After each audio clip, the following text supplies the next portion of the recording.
Today's topic is multiple choice questions on gingival clavicular fluid.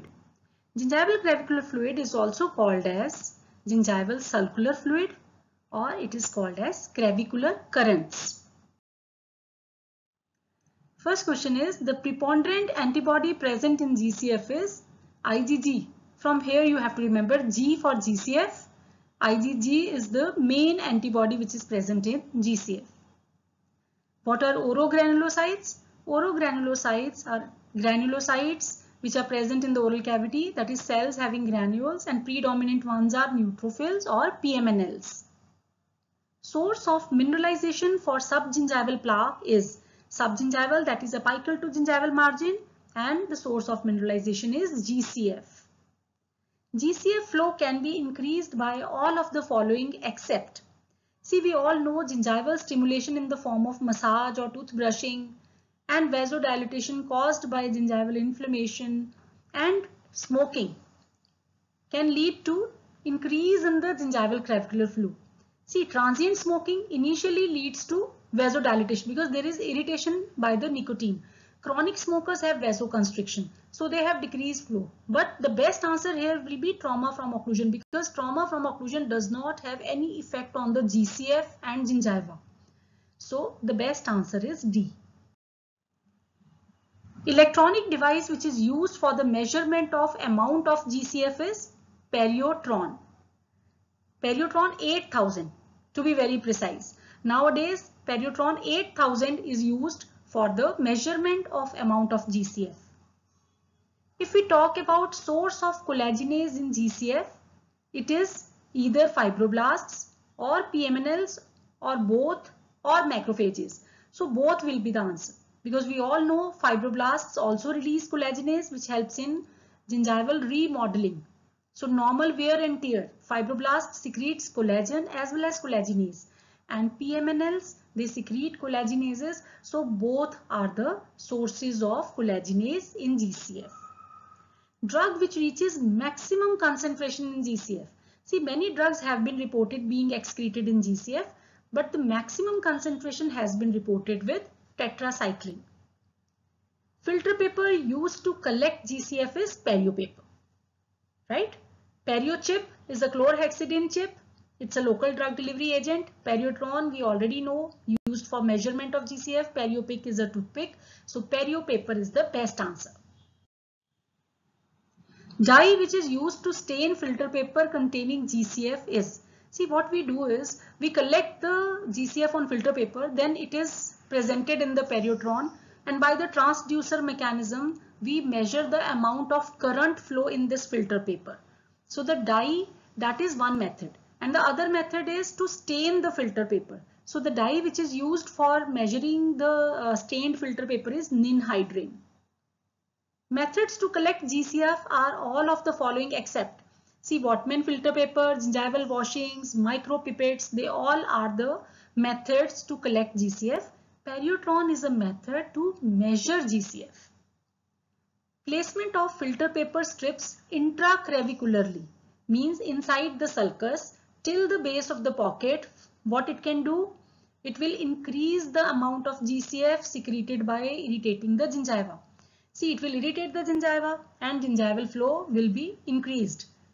So does not affect will be a wrong answer, decrease will be a wrong answer. It does not affect the composition, but yes, it will increase the amount of GCF secreted by irritating the gingiva. GCF is exudate. पहले कहते थे कि it is a transudate or exudate, but nowadays they have confirmed it because gingival inflammation is always present.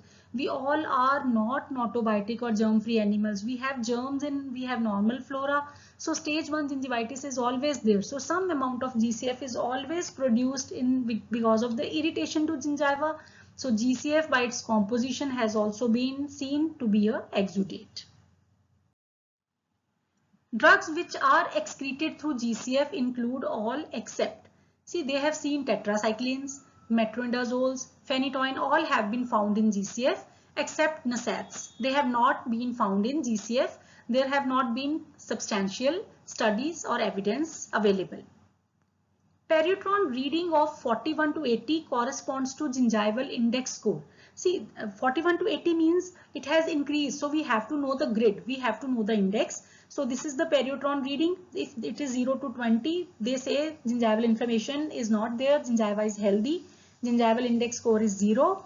21 to 40 mild, score 1. 41 to 80 moderate, 2. And 81 to 200 severe gingival inflammation and gingival index score of 3. So this answers your question. 41 to 80 will be score 2. Major source of PMNLs in saliva. See, the whole saliva is a mixture of saliva from the salivary glands. It is a mixture of GCF, desquamated epithelial cells. But major source of PMNL is GCF. Ratio of B lymphocyte to T lymphocyte in healthy gingiva in GCF is found to be 1:3. Right? As gingivitis to periodontitis occurs, or as the disease progresses, it becomes 1:1 and then it becomes 3:1. It gets reversed. But in healthy gingiva, it is 1:3. All are true about GCF flow except, see, GCF flow increases by mechanical stimulation like gingival massage and toothbrushing. This we have already discussed. It is correct. There is circadian periodicity. Circadian periodicity means during the time of the day, flow of the GCF fluctuates. GCF from 10 p.m. to 6 a.m. See, we have to see. Normally they take the statements from the book and they do minor changes. So this is wrong, because 10 p.m. to 6 a.m. the body is resting. We are at sleep time. So 6 p.m. to 6 a.m. is wrong. According to Carenza, it increases from 6 a.m. to 10 p.m. and then decreases afterwards. So this is the wrong answer. GCF flow increases during healing phase of periodontal therapy. This is true, because after periodontal therapy, gingival inflammation is there. Body heals by inflammation. So in that phase, GCF flow increases, and once the tissues are healed completely, GCF flow becomes minimum. Estrogen and progesterone, they can increase the flow by altering the vascular supply and vascular permeability. That is the mechanism behind the formation of GCF.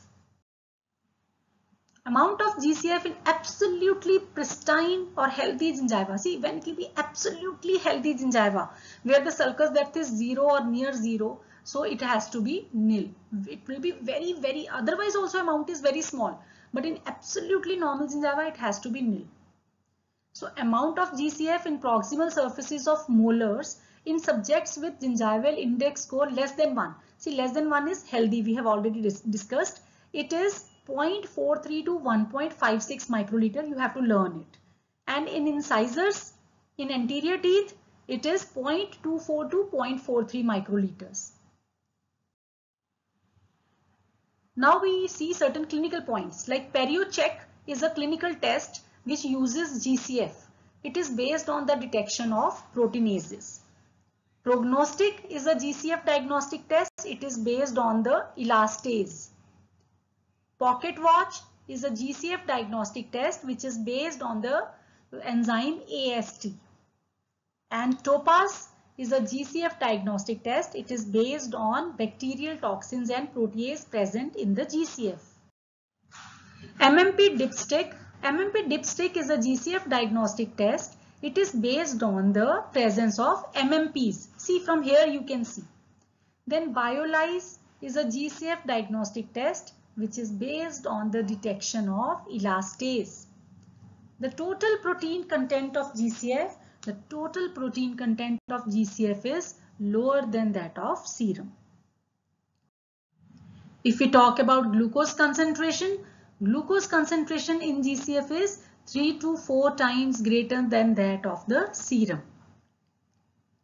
And higher concentration of glucose in GCF than serum can be attributed to metabolic activity of adjacent tissues as well as local microbial flora.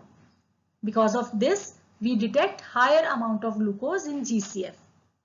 If we talk about sodium to potassium concentration in GCF, and if we talk about damaged or diseased gingival tissues, then it is less than that of serum, because the release of potassium from the disrupted cell occurs. So sodium to potassium ratio decreases.